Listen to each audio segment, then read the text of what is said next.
Nah, anyway, apa nih hubungannya terpilihnya Perdana Menteri yang baru dengan visa agriculture?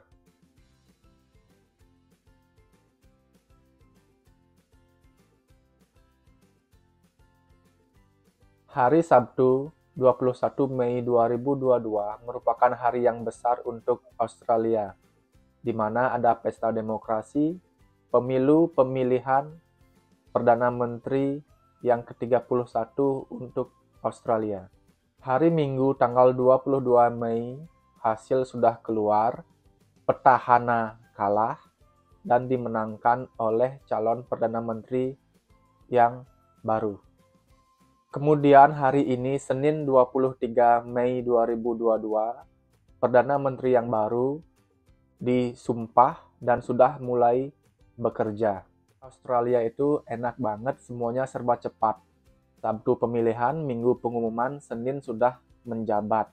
Jadi tidak perlu menunggu berhari-hari, berminggu-minggu, atau berbulan-bulan untuk menduduki posisi dan mulai bekerja. Jadi tidak menunggu lama. Selain itu juga, nuansa-nuansa pemilu dari beberapa waktu belakangan ini nggak kerasa. Jadi nggak kentara, nggak euforia, nggak ada pemblokan, blok A, blok B, blok C. Orang-orang biasa saja. Semua customer yang datang ke tempat kerjaku itu, aku pilih si A karena visi misinya ini.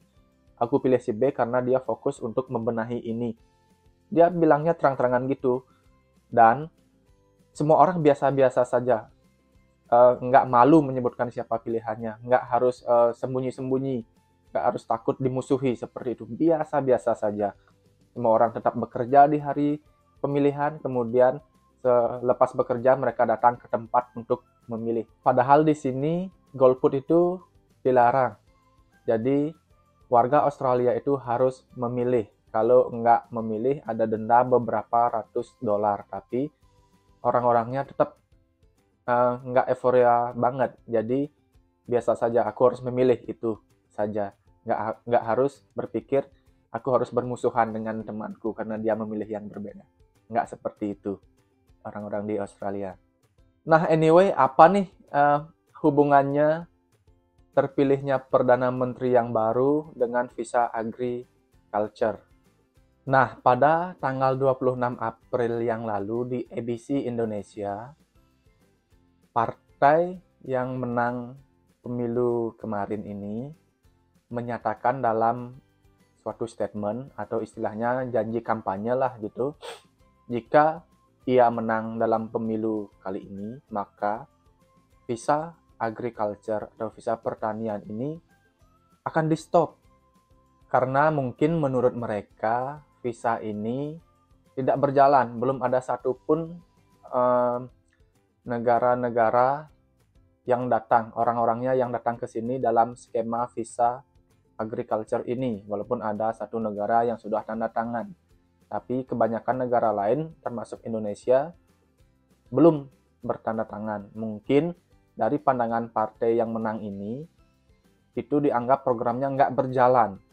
Maka ada wacana, kalau mereka menang dalam pemilu, dan mereka menang hari Sabtu kemarin, ternyata sudah menang, maka agriculture ini ada di ujung tanduk.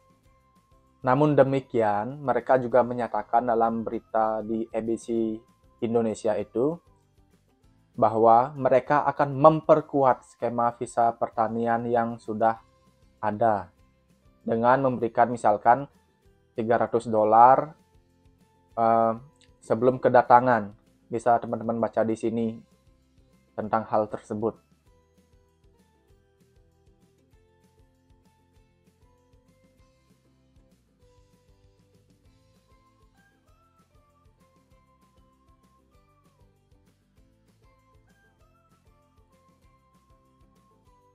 Nah, pada intinya aku ingin menyampaikan bahwa meskipun kita memang tidak tahu ya, politik itu kan elastis.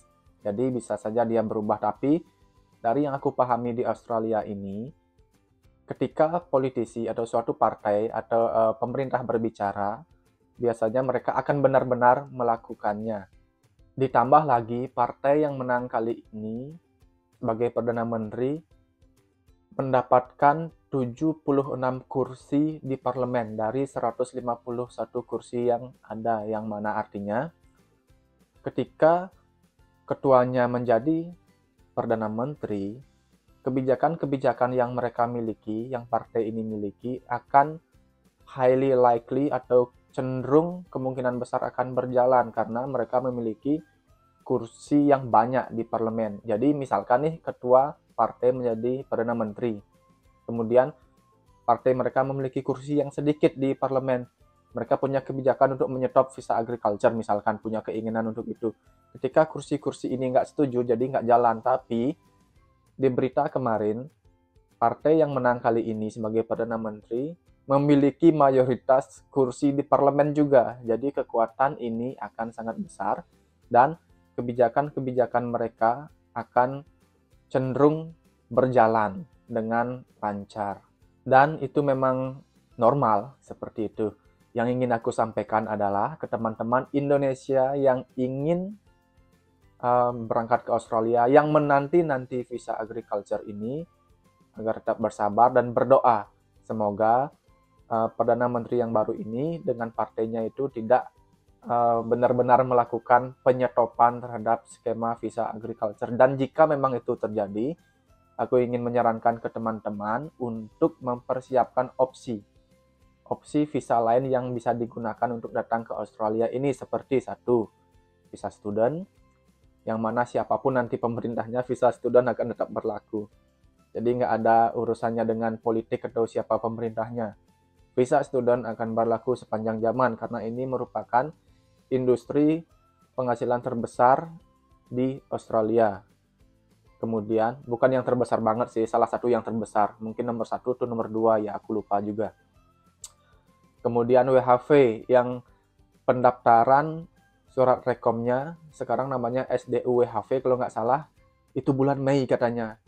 Teman-teman pastikan tidak berumur 30 tahun, belum berumur 30 tahun bulan Mei ini. Dan juga katanya bulan Juni dengan kuota yang bertambah. Dulu zamanku itu cuma 1.000 per tahun, sekarang 4.200-an lebih per tahun. Nah, itu bisa dijadikan opsi.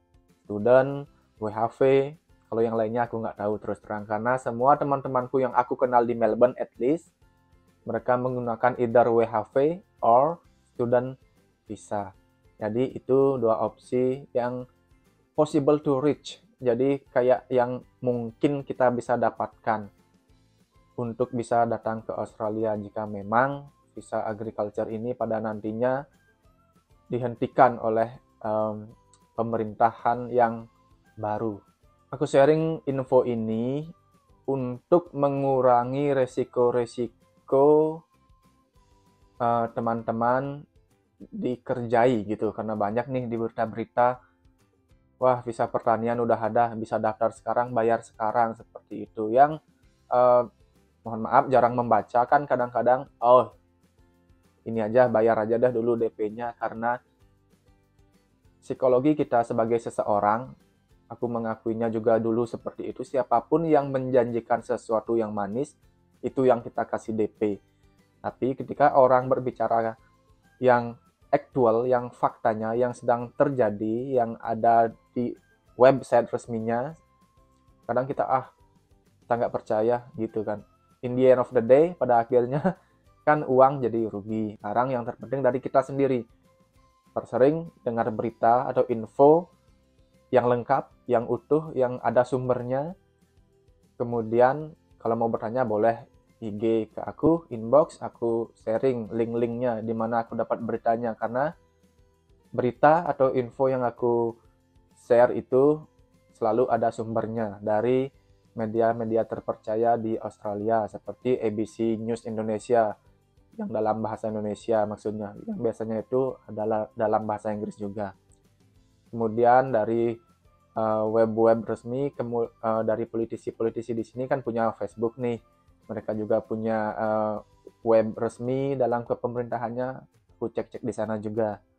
Pokoknya teman-teman nggak usah panik dulu, karena itu kan wacana atau statement atau janji kampanye yang aku tadi bilang politik itu elastis, mungkin aja nanti mereka berubah pikiran karena petani-petani di Aussie bilang, wah cepet nih kita butuh pekerja, cepet jalankan aja visa itu, mungkin mereka akan berubah pikiran.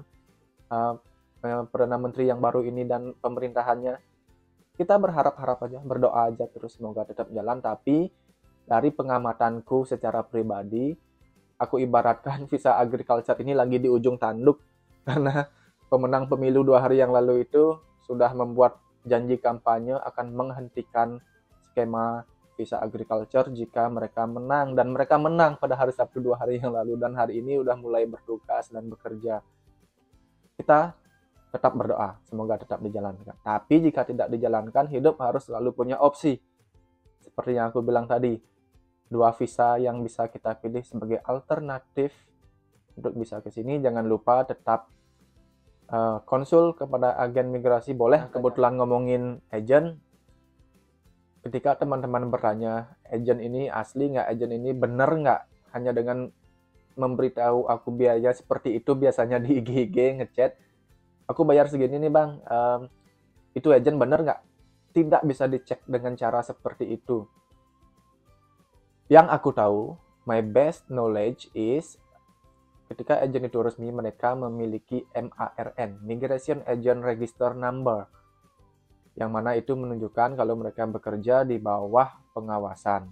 Nah, seperti itu. Kalau teman-teman nanya, misalkan, aku bayar 80 juta nih bang, katanya visa ini, itu benar nggak? Gimana ya aku bisa jawab benar atau enggaknya, itu teman-teman pikirkan sendiri deh, aku juga nggak tahu solusinya. Yang jelas, agent yang resmi untuk ke Australia memiliki Migration Agent Register Number. Seperti itu aja tipsnya. Teman-teman hati-hati, kemudian juga sering-sering membaca informasi. Kalau informasinya dalam bahasa Inggris, translate aja dalam bahasa Indonesia. Baik, semoga bermanfaat dan tetap semangat. See you in Melbourne.